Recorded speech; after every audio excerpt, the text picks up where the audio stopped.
I sat in that captured machine gun nest, breathing hard, covered in blood. Some of it mine. I'd taken shrapnel in the leg and didn't even know when. Most of it wasn't mine. Down on the road, the rest of my squad was securing the area.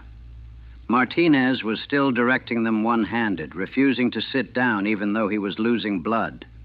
The corpsman was working on the wounded. I counted heads. Started with 12 men. Now we were down to 7 effective. 2 dead for sure. Danny Torres and the kid who'd taken a round to the head during the assault. 3 more wounded, bad enough they'd need evacuation. Jensen was still catatonic, sitting in the ditch, staring at nothing. 7 out of 12. And we'd only been in contact for maybe 20 minutes. The artillery finally arrived, screaming overhead, slamming into the hills where the North Koreans had retreated. Too late to help us, but at least it would keep them from counterattacking. A relief force showed up an hour later, full platoon with armor support. Where the hell had they been? We'd been dying on that road, and they'd been an hour away. The lieutenant in charge looked at the scene. Bodies on the road, blood everywhere. The hillside churned up from fighting. Looked at what was left of my squad. Jesus Christ, he said. You guys hit hard? I wanted to punch him. Wanted to scream at him about where the fuck his relief force had been when we needed it. But I was too tired. Just nodded. They evacuated our wounded. Bagged our dead. Danny Torres went into a body bag. Same kid who'd been smiling and joking that morning. Going home to Texas in a box. I had to write letters to the families. Tell them their sons died bravely, died fighting for their country, died for something that mattered. But sitting there on that hillside, looking at the blood and the bodies, I couldn't remember what we were fighting for. Something about communism, about stopping aggression, about protecting freedom. All I knew was that 12 boys had walked up that road and 5 came back whole. For a few miles of worthless Korean countryside that we'd probably end up giving back anyway when the politicians worked out their deals. They patched up my leg, gave me some morphine, told me I'd earned a couple days' rest. Rest, like sleeping would make any of this better. We took Seoul a few days later. Big victory, they said. Strategic triumph. MacArthur was a genius. The war would be over soon. Except it wasn't. The Chinese came in that November, pushed us all the way back down the peninsula. Seoul changed hands again. All that ground we'd paid for in blood, we gave it back. Then took it again. Then gave it back. Back and forth for 3 years. That ambush outside Seoul, just one of thousands. One small firefight in a war nobody remembers. 12 Marines went into it. 7 came out. Nobody gives a damn. I stayed in Korea until the armistice in July 1953. Almost 3 years of fighting for the same hills over and over. Watching boys die for ground we'd take and lose and take again. It wore you down in ways combat in World War II never had. In the Pacific, we'd been moving forward. Island hopping, pushing toward Japan, making progress. Every battle meant something, got us closer to victory. But Korea? Korea was just grinding, senseless grinding, fighting and dying and achieving nothing. I got hit 2 more times. Nothing serious. Purple Hearts I threw in a drawer and never looked at. What's the point of medals in a war nobody cares about? Made it to staff sergeant. Led more squads, more patrols, more assaults. Lost more men. Stopped learning their names after a while. What was the point? They'd be dead in a month anyway. Easier to just call them by their positions. Rifleman, radioman, BAR man. Not people. Just positions to be filled. That's what breaks you. Not the combat itself. The meaninglessness. The futility. At least in World War II, my buddies died defeating fascism, ending the Holocaust, saving the world. In Korea, boys died so politicians could draw a line on a map at the same place it had been before the war started. I cracked in the spring of 1953. Not dramatically. Didn't have a breakdown, didn't freeze up under fire. Just woke up one morning and realized I didn't care anymore. Didn't care if we took the next hill, didn't care if we won or lost, didn't care if I lived or died. That's when they pulled me off the line. Saw it in my eyes, I guess. That 1,000-yard stare they talk about. Sent me back to a rest area. Had a doctor talk to me about combat fatigue. You've done your part, he said. Time to go home. Home. Where the hell was home? I'd been in the Marines for 8 years. Combat for 6, Korea for 3. I didn't know how to be anything except a Marine in a war zone. They sent me back to the States in August 1953, right after the armistice. Put me on a ship full of other Marines, all of us heading home to a country that had forgotten we were even fighting. No parades, no celebrations. The war was over and nobody cared. We'd fought to a stalemate, accomplished nothing except killing a few million people. The 38th parallel was right where it had been in 1950.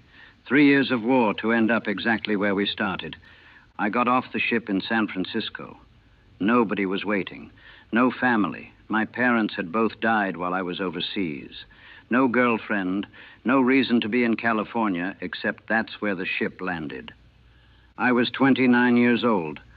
I'd spent my entire adult life fighting, and I had no idea what to do next. 25 years later, I'm finally talking about it. Not because I want to, because someone asked, and I'm tired of keeping it inside. After Korea, I stayed in the Marines. Only thing I knew how to do. Did a tour as a drill instructor, yelled at recruits, turned them into Marines, sent them off to Vietnam. Watched history repeat itself. Another war nobody understood. Fighting for reasons nobody could explain, dying for nothing. I retired in 1968 with 23 years of service, Master Sergeant, 3 Purple Hearts, a chest full of ribbons that didn't mean anything. They gave me a pension and a handshake and sent me off to figure out what to do with the rest of my life. Bought a small house in North Carolina near Camp Lejeune. Couldn't get too far from the Corps, I guess. Got a job at a hardware store. Quiet work. No decisions about life and death. Just selling hammers and nails to people who smiled and said thank you. Never married. Came close a couple times, but couldn't make it work. How do you explain to someone what you've been through? How do you tell them about the nightmares, the anger, the way you can't connect to anything because you've seen too much death to believe in anything? I drink. Not enough to be a problem, but enough to help me sleep. Enough to quiet the memories of Danny Torres bleeding out on a Korean road, of Martinez fighting with one arm, of Jensen curled up in a ball while men died around him. Vietnam broke America's heart. Everyone talks about Vietnam, the protests, the body counts, the way we lost. But Korea? Nobody talks about Korea. We just pretend it didn't happen. 36,000 Americans dead in a war that changed nothing, achieved nothing, meant nothing. I watch the news sometimes, see them talking about Korea, the DMZ, the tension between North and South, the same border we fought over, the same line we bled for, still divided, still tense, still ready to explode.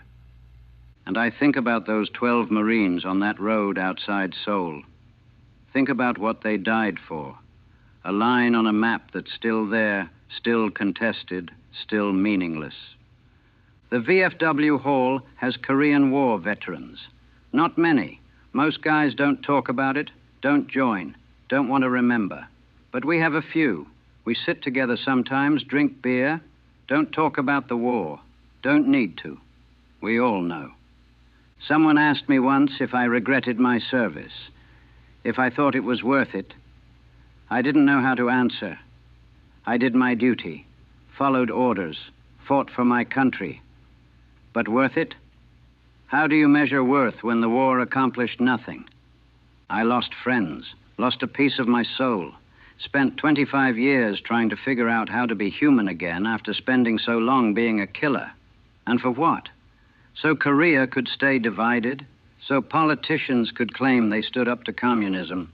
I'm 54 years old now, more years behind me than ahead. And I still see that road outside Seoul. Still see Danny Torres falling.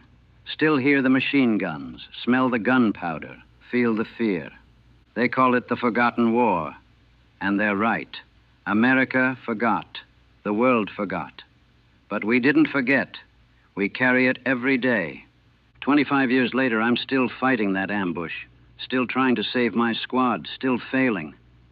Nobody remembers Korea, but Korea remembers us. Nobody remembers Korea. They call it the forgotten war, and they're right.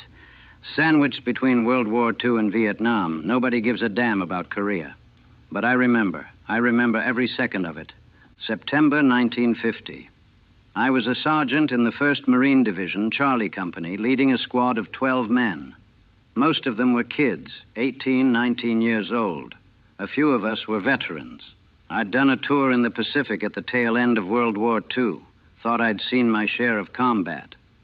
Korea taught me I didn't know a damn thing. We'd just pulled off the Incheon landing. MacArthur's masterpiece, they called it. Risky amphibious assault behind enemy lines, caught the North Koreans completely by surprise. We took Incheon, started pushing inland toward Seoul. The mood was good, confident. We thought we'd wrap this up quick, be home by Christmas. We were pushing through the outskirts of Seoul in late September.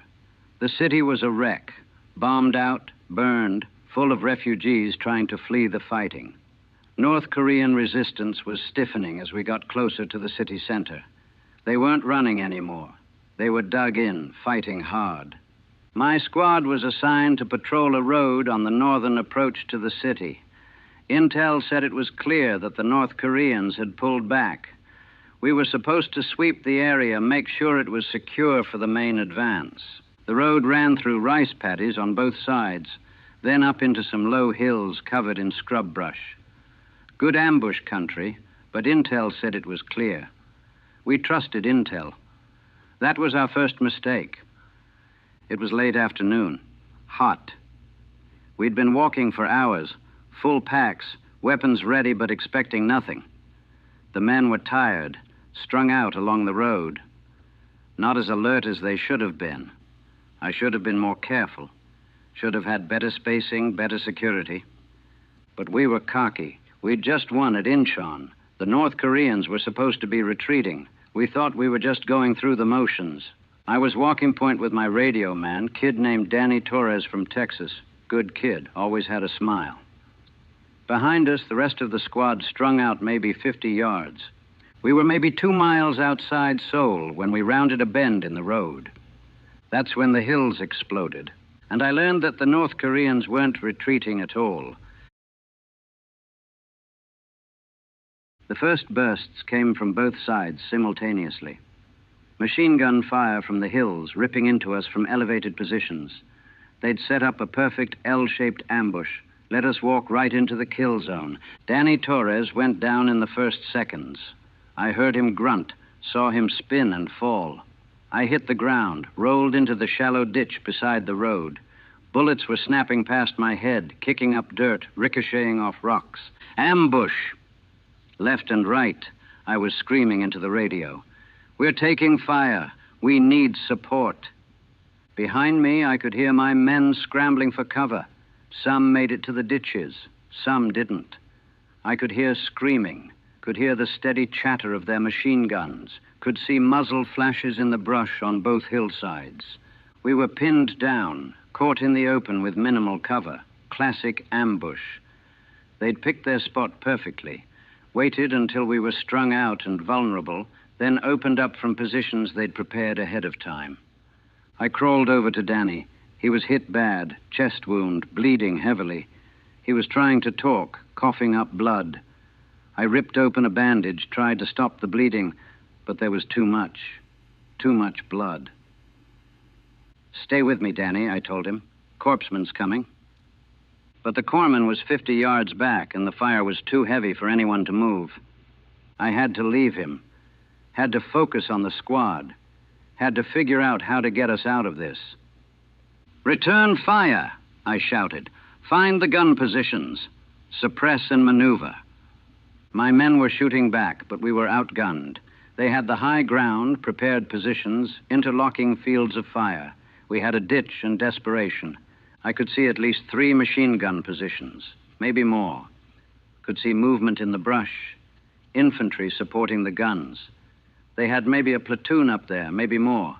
And we were one understrength squad caught in the open. Mortars started falling. They'd been waiting to spring those too. Explosions walking up and down the road, throwing up geysers of dirt and smoke. One landed 10 feet from my position, the concussion lifting me up and slamming me back down. My ears were ringing, couldn't hear anything except a high-pitched whine. I looked back down the road, could see 3 men down and not moving. Could see others hugging the ground, trying to make themselves small. Could see the panic starting to set in. We were getting chewed up, and we hadn't even been in the ambush for 2 minutes.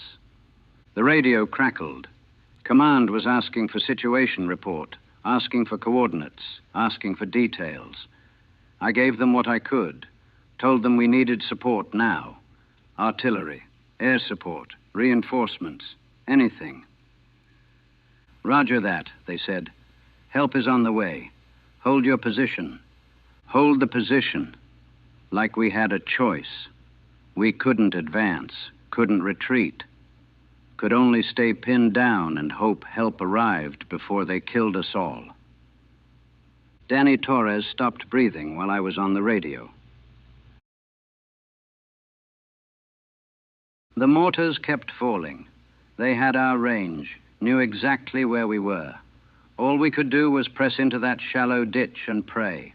I started moving down the line, crawling from man to man, trying to organize something resembling a defense. Had to keep them fighting, had to keep them from breaking. Found Private Jensen, kid from Minnesota, maybe 6 months in the Corps. He was curled up in a ball, hands over his head, rifle lying beside him. He'd frozen. Combat had done something to his brain, and he'd just shut down. I grabbed him by his flak jacket. "Jensen, pick up your weapon. Fight." He just stared at me, eyes wide, vacant. Gone. No time to deal with it. I took his rifle, his ammo, kept moving. Corporal Martinez had taken charge of the back half of the squad. Good man. He'd gotten 3 men into a better position, had them returning fire at the left hillside. At least someone was thinking clearly. "We can't stay here," he shouted over the noise. "They're gonna chew us apart." He was right. We were in a kill zone. Every second we stayed here, more of us died. But where could we go? Advancing meant running uphill into their positions. Retreating meant exposing ourselves in the open road. We were trapped.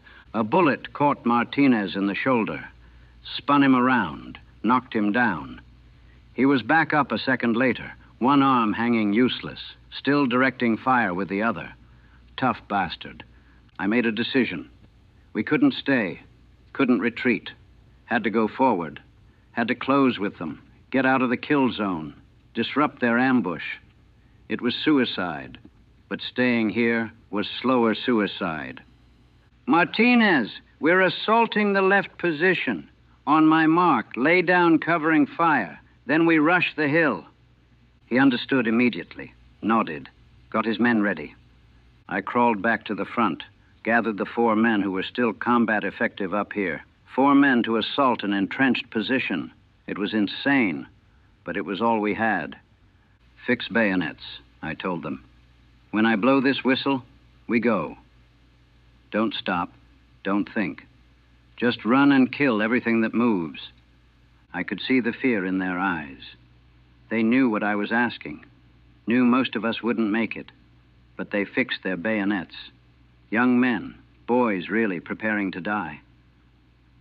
I took a breath, said a prayer, blew the whistle. We went up that hill. Martinez's team laid down covering fire. We ran, screaming, firing from the hip. The North Koreans weren't expecting it. Nobody expects a frontal assault when you're pinned down. It confused them for maybe 5 seconds. 5 seconds was enough. We made it halfway up before they really opened up. The Marine on my right went down, shot through the head. Another took a burst in the chest, kept running for 3 more steps before he collapsed. Down to 3 of us, still running, still screaming. We hit the first position, a machine gun nest carved into the hillside. I threw a grenade, didn't wait for it to explode, jumped in with my rifle, killed 2 men with my bayonet, killed a 3rd with my rifle butt, pure rage and adrenaline and terror. The other 2 Marines were in the next position, hand-to-hand fighting, no room for rifles. Knives, fists, whatever worked. We cleared 3 positions in maybe 2 minutes. 2 minutes of absolute chaos and violence. Then it was over. The surviving North Koreans were pulling back, retreating up the hill. We'd broken the ambush, but it had cost us.